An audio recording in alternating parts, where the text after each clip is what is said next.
Coba bayangkan suasana ini sejenak. Aroma opor ayam yang sedap mulai tercium dari dapur sejak subuh, suara gema takbir sayup-sayup terdengar dari kejauhan. Wah, itu khas banget ya. Suasana yang selalu dirindukan. Benar banget. Terus keluarga besar perlahan mulai kumpul di ruang tamu. Pakaian rapi, senyum mengembang di mana-mana. Di atas kertas sih, momen Lebaran ini adalah puncak dari kemenangan dan kebahagiaan ya, setelah kita sebulan penuh berpuasa. Tepat. Tapi, mari kita jujur satu sama lain hari ini. Berapa banyak dari kamu yang di tengah semua kemeriahan itu justru merasakan jantungnya berdebar lebih cepat? Bukan karena excited ya? Nah, iya bukan karena senang, tapi ada rasa cemas yang diam-diam menyiksa di balik senyum kamu pas lagi bagi-bagiin amplop ke keponakan. Atau pas diam-diam ngelirik tagihan kartu kredit setelah maksa beli tiket mudik yang harganya selangit? Betul. Kalau kamu merasakan ada batu besar yang menekan dada kamu setiap kali mikirin pengeluaran hari raya, tarik napas dalam-dalam sekarang juga. Kamu sama sekali tidak sendirian. Selamat datang di diskusi mendalam kita kali ini. Perasaan terasing itu memang sangat nyata sih. Sangat mudah buat kita merasa kalau kita tuh satu-satunya orang di dunia ini yang gagal merencanakan keuangan. Apalagi pas buka media sosial ya, isinya unggahan orang-orang yang kelihatan sukses banget. Bener, pakai baju seragam keluarga yang mahal, kelihatannya merayakan hari raya tanpa beban sama sekali. Tapi tumpukan data yang kita punya justru menceritakan kisah yang sangat berbeda. Seberapa beda tuh datanya? Mengejutkan banget. Survei terbaru menunjukkan kalau 59% dari Gen Z, maksudnya mereka yang usianya antara 18 sampai 25 tahun di Indonesia. Oke. Nah, mereka ini secara nyata mengalami financial anxiety atau kecemasan finansial menjelang Lebaran. Angka ini luar biasa besar kalau kita renungkan. 59%? Wah, itu berarti lebih dari separuh anak muda kita merasa tertekan ya? Iya, kehabisan napas secara finansial di momen yang seharusnya penuh kedamaian. Mari kita terjemahkan angka itu ke dunia nyata nih. Itu berarti kalau kamu lagi duduk di kedai kopi bareng 5 orang teman kamu, kemungkinan besar 3 atau 4 orang di meja itu sedang menyembunyikan kepanikan yang sama persis tentang isi dompet mereka. Analogi yang sangat pas. Dan mereka semua saling diam karena gengsi. Betul. Makanya di diskusi mendalam kali ini kita punya misi khusus. Kita udah mengumpulkan berbagai sumber yang sangat kaya. Mulai dari riset kesehatan mental, data Bank Indonesia tahun 2026, sampai studi perilaku konsumen. Yang fokusnya membedah kebiasaan belanja kita ya. Tepat sekali. Diskusi kita hari ini akan berjalan dengan santai, penuh empati, dan yang paling penting, tanpa ada sedikit pun niat untuk menghakimi pilihan finansial siapapun. Kita di sini murni mau cari solusi, nggak ada yang mau menggurui. Sepakat. Oke, mari kita bedah ini perlahan. Mengapa uang ekstra yang kita dapatkan menjelang hari raya justru seringkali menjadi sumber stres yang luar biasa besar? Nah, itu adalah paradoks yang sangat menantang ya untuk diurai.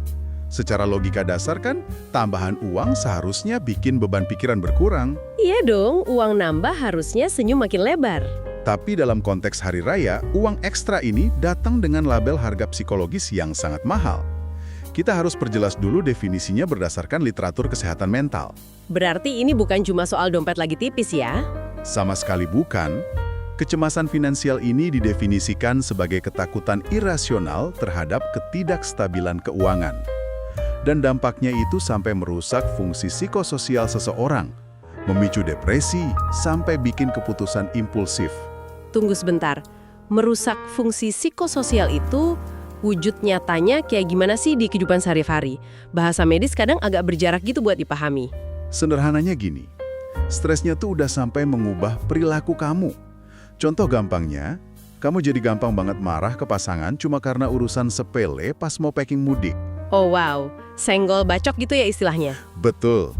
Atau kamu sengaja ngurung diri di kamar pas keluarga besar kumpul karena takut ditanya soal pekerjaan. Atau takut dikomentarin kenapa parcel kamu tahun ini lebih kecil dari tahun lalu. Itu sangat masuk akal. Cemasnya bikin orang sampai nggak bisa tidur jam 3 pagi ya, mikirin omongan orang. Dan ujung-ujungnya malah mendorong mereka buat belanja impulsif yang nggak masuk akal buat nutupin rasa malu itu. Ini semakin terlihat jelas pas kita bahas soal THR nih, atau tunjangan hari raya. Ada sebuah jebakan psikologis yang sering disebut sebagai ilusi 2 kali gaji. Jebakan yang menjerat hampir semua orang. Coba deh kita lihat data riset YouGov tahun 2022. Di situ disebutin kalau 70% pekerja Indonesia tuh udah merencanakan buat langsung membelanjakan THR mereka sesaat setelah uangnya masuk rekening. Kayak uangnya cuma numpang lewat aja ya? Iya, ada euforia di bawah sadar kayak, wah bulan ini saldo gue double nih, gue kaya, gue bisa beli apa aja yang selama ini gue tahan. Padahal pas dibelanjakan buat tiket, baju baru, pengeluarannya malah melebihi gaji ekstra itu. Yang sangat mempesona dari fenomena ini adalah bagaimana tuntutan sosial bekerja secara tak kasat mata merusak persepsi kita tentang rasa cukup. Rasa cukup yang dikalahkan sama ekspektasi lingkungan ya. Persis, di momen lebaran ini kan ekspektasi tinggi banget. Ada tumpukan gengsi keluarga yang seolah harus dijaga rapat-rapat, ada keharusan yang gak pernah tertulis buat bagi-bagi amplop uang baru. Wah iya, amplop itu krusial banget buat sebagian keluarga. Belum lagi tekanan buat menyajikan hidangan mewah, pakai baju seragam mahal.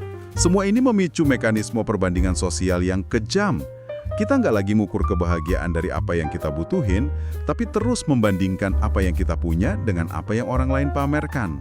Dan itu yang jadi motor penggerak utama lonjakan konsumsi rumah tangga kita. Betul sekali. Membicarakan soal memaksakan diri demi gengsi ini, ada temuan dari survei konsumen di 2026 yang menurut saya agak menyayat hati sih. Temuan yang mana tuh? Sebanyak 73% konsumen Indonesia sebenarnya sadar penuh kalau kondisi ekonomi pribadi mereka lagi nggak mendukung buat pengeluaran berlebih. Mereka tahu tabungan lagi kritis. Tapi mereka tetap melaju ya. Iya, mereka tetap maksa ngikutin tradisi belanja jor-joran meskipun harus berdarah-darah secara finansial. Bahkan sampai ngutang sana-sini. Sayang sekali ya. Nah, untuk kamu yang sedang mendengarkan sambil mungkin lagi nyetir atau bersantai, coba tanyakan pada diri kamu sendiri. Pernah nggak kamu merasa harus maksa beli sesuatu? Entah itu sepatu bermerek, parcel mewah, atau sewa mobil mahal buat mudik. Coba biar nyak ditanya macam-macam atau dipandang rendah sama kerabat. Saya yakin banyak pendengar yang langsung menghela napas dan ngangguk dengar pertanyaan itu. Karena masalah utamanya, maksa diri itu nggak pernah benar-benar memuaskan gengsi, malah memperburuk siklus kecemasannya. Jadi kayak lingkaran setan gitu ya? Benar. Berdasarkan studi sistematis yang kita kaji, ada rantai hubungan yang sangat kuat antara tekanan finansial dan kesehatan pikiran. Khawatir soal gimana mau bertahan hidup bulan depan, bikin otak kita terus-terusan ada di mode ancaman. Dan itu melelahkan banget secara mental. Sangat melelahkan. Generasi muda kita akhirnya burn out mental dan anehnya malah bikin mereka makin ceroboh belanja. Makin cemas, makin impulsif nyari kesenangan, sesaat, lalu makin stres pas lihat tagihannya. Nah, membahas soal keharusan mudik dan tuntutan keluarga tadi, disinilah bagian yang sangat menarik. Mari kita perlebar sudut pandang kita buat melihat seberapa raksasa sih masalah ini sebenarnya. Ini bukan sekedar isu individu yang nggak bisa ngatur duit ya. Sama sekali bukan. Ini fenomena massal tingkat nasional. Psikolog klinis Ayang Irma itu pernah menyoroti soal tradisi mudik lebaran 2023 yang memicu kecemasan hebat karena pengeluaran ekstra. Ongkos perjalanan yang menguras kantong sebelum hari H tiba. Betul. Dan kalau kita lihat data ekstrim dari Bank Indonesia untuk tahun 2026, perputaran uang tunai selama bulan Ramadan itu naik luar biasa tajam. Sampai mencapai 185,6 triliun rupiah. Angka yang fantastis ya. Banget. Ditambah lagi inflasi di momen itu nyentuh 1,65%. Harga barang naik semua, pas orang ngerasa wajib belanja. Jika kita melihat benang merahnya dengan gambaran yang lebih besar, bayangkan tumpukan uang 185,6 triliun itu. Uang sebanyak itu berputar cepat. Dan akhirnya, beban utangnya jatuh ke pundak kelas menengah dan pekerja muda. Meninggalkan tumpukan cicilan berbulan-bulan setelah liburan selesai. Tapi masalahnya gini, banyak yang bilang kuncinya itu di budgeting, bikin pos pengeluaran biar aman. Logikanya sih begitu. Tapi data konsumen 2026 menunjukkan 87% orang yang merayakan Idul Fitri itu sampai harus bikin budget formal demi melawan gengsi ini. Mereka udah nyatet semuanya. Udah pakai aplikasi atau buku catatan ya? Iya, tapi tragisnya mereka tetap stres melihat tagihan setelah Lebaran. Kenapa bisa gitu? Bukannya bikin anggaran itu solusi pamungkas? Itu poin yang sangat kritis. Sebuah anggaran cuma bakal berhasil kalau dibangun di atas realitas keuangan kamu, bukan dibangun di atas ilusi demi nyenengin orang lain. Oh, jadi anggarannya salah sasaran? Persis. Kenapa 87% orang itu tetap gagal? Karena mereka masukin pos beli seragam mahal atau amplop jutaan rupiah sebagai kewajiban mutlak. Padahal realitanya uang mereka nggak ada buat itu. Mereka mendanai gengsi dengan budget formal ya jatuhnya. Benar. Dan ada satu validasi makro yang perlu banget dipahami sama kamu yang lagi dengerin. Tekanan buat tampil sukses di hari raya ini bukanlah kelemahan pribadi kamu. Ini adalah sifat dasar manusia saat menghadapi liburan, dimanapun di dunia. Berarti ini bukan cuma kebiasaan orang di Indonesia dong. Sama sekali bukan. 65% orang di seluruh dunia mengalami stres finansial saat liburan.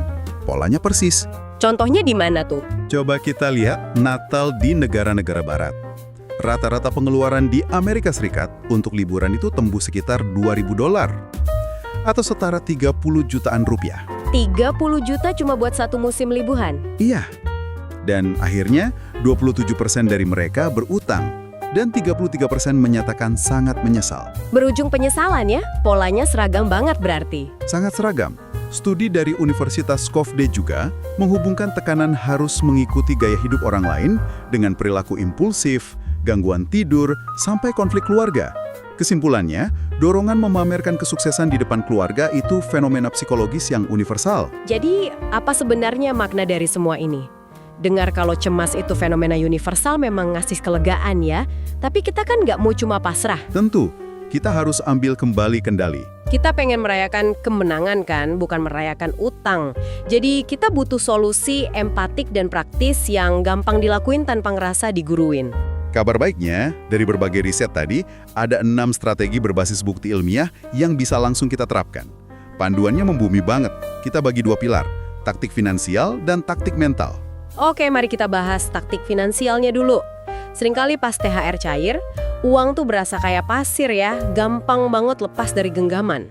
Untuk taktik finansial yang paling direkomendasikan sama Oona Insurance, itu adalah aturan budgeting 50, 30, 20. Ini sangat aplikatif buat ngatasi kecemasan THR. Pembagiannya gimana tuh? 50% untuk kebutuhan mutlak, 30% untuk keinginan, dan 20% dialokasikan ke tabungan sejak awal.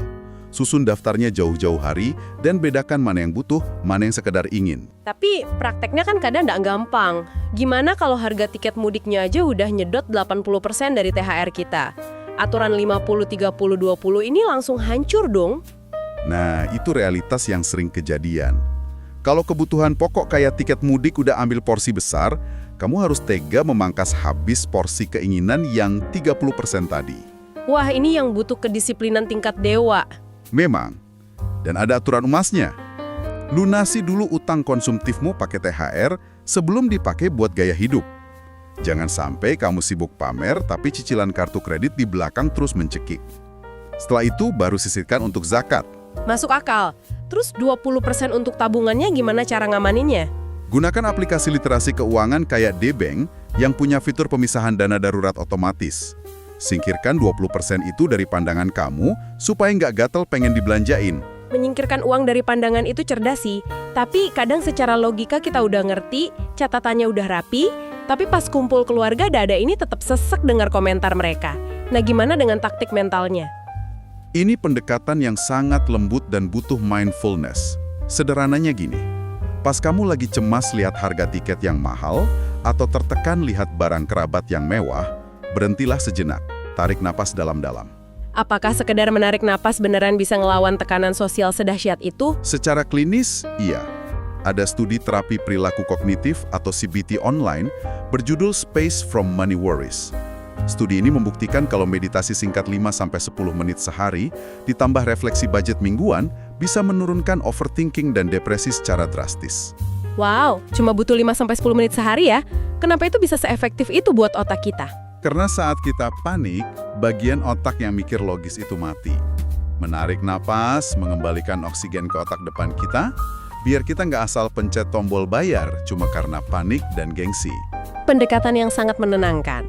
Ini sejalan banget sama kampanye lokal #lawan cemas finansial yang ngingetin kita dengan lembut.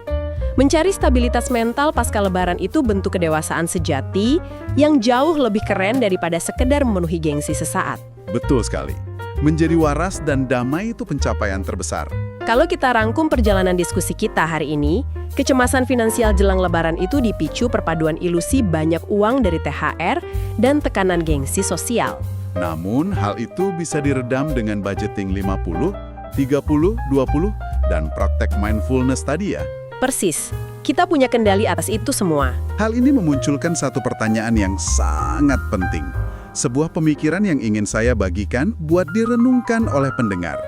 Silahkan, apa pertanyaannya? Jika esensi terdalam dari Lebaran adalah tentang kembali kepada kebersihan hati dan saling memaafkan, mengapa kita mengizinkan ekspektasi materialistis mengotori kebersihan hati tersebut dengan kecemasan dan utang? Pertanyaan yang sangat dalam. Saat kamu merasa tergoda untuk menghabiskan uang di luar batas kemampuan, hanya untuk membuat kerabat terkesan, tanyakan pada dirimu sendiri secara jujur. Apakah aku sedang membeli kebahagiaan mereka? Atau aku justru sedang menggadaikan ketenangan mentalku di masa depan? Itu benar-benar menampar, tapi dengan cara yang sangat lembut ya. Sebuah pertanyaan yang layak kita bawa tidur dan kita renungkan baik-baik. Kami sangat berharap diskusi kita kali ini bisa ngasih kamu sudut pandang baru yang lebih meringankan beban di dada. Ingat untuk selalu lembut pada diri kamu sendiri ya. Tentu, mulailah mempraktekkan toleransi dan komunikasi yang lembut dengan keluarga mengenai batasan finansial kamu. Izinkan diri kamu menyambut hari raya dengan cara yang jauh lebih merdeka dan damai. Terima kasih sudah bergabung di diskusi mendalam kita kali ini. Sampai jumpa.